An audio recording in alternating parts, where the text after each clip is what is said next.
एक गांव में एक किसान रहता था। उसके परिवार में उसकी पत्नी और एक लड्ड डंचका था। कुछ सालों के बाद पत्नी की मृत्यु हो गई। उस समय लड्ड डंचके की उम्र 10 साल थी। किसान ने दूसरी शादी कर ली। उस दूसरी पत्नी से भी किसान को एक पुत्र प्राप्त हुआ।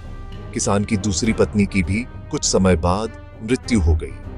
किसान का बड्ढा बेटा जो पहली पत्नी से प्राप्त हुआ था, जब शादी के योग्य हुआ तब किसान ने बड्ढे बेटे की शादी कर दी। फिर किसान की भी कुछ समय बाद मृत्यु हो गई। किसान का छोटा बेटा जो दूसरी पत्नी से प्राप्त हुआ था और पहली पत्नी से प्राप्त बड्ढा बेटा दोनों साथ साथ रहते थे। कुछ समय बाद किसान के छोटे लड्ढके की तबीयत खराब रहने लगी। बड्ढे भाई ने कुछ आसपास के वैद्यों से इलाज करवाया पर कोई राहत ना मिली। छोटे भाई की दिन ब दिन तबीयत बिगड़ती जा रही थी और बहुत खर्च भी हो रहा था। एक दिन बड्ढे भाई ने अपनी पत्नी से सलाह की कि यदि ये छोटा भाई मर जाए तो हमें इसके इलाज के लिए पैसा खर्च न करना पड़ेगा और जायदाद में आधा हिस्सा भी नहीं देना पड़ेगा। तब उसकी पत्नी ने कहा कि क्यों ना किसी वैद्य से बात करके इसे जहर दे दिया जाए। किसी को पता भी ना चलेगा, किसी रिश्तेदारी में भी कोई शक न करेगा कि बीमार था, बीमारी से मृत्यु हो गई। बड्ढे भाई ने ऐसे ही किया। एक वैद्य से बात की कि आप अपनी फीस बताओ, ऐसा करना मेरे छोटे बीमार भाई को दवा के बहाने से जहर देना है। वैद्य ने बात मान ली और लड्ढके को जहर दे दिया और लड्ढके की मृत्यु हो गई। उसके भाई भाभी ने खुशी मनाई कि रास्ते का कांटा निकल गया, अब सारी संपत्ति अपनी हो गई।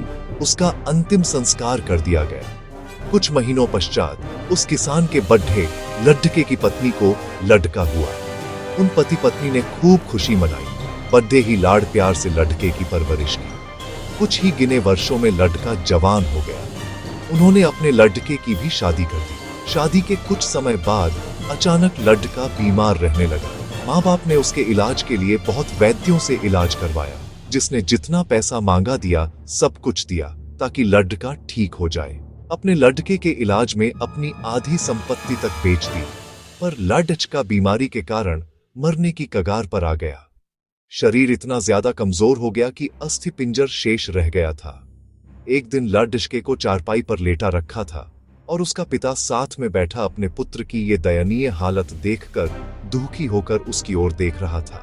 तभी लड़का अपने पिता से बोला कि भाई, अपना सब हिसाब हो गया, बस अब कफन और लकड़ी का हिसाब बाकी है, उसकी तैयारी कर लो। ये सुनकर उसके पिता ने सोचा कि लड़के का दिमाग भी काम नहीं कर रहा है बीमारी के कारण, और बोला, बेटा मैं तेरा बाप हूं, भाई नहीं।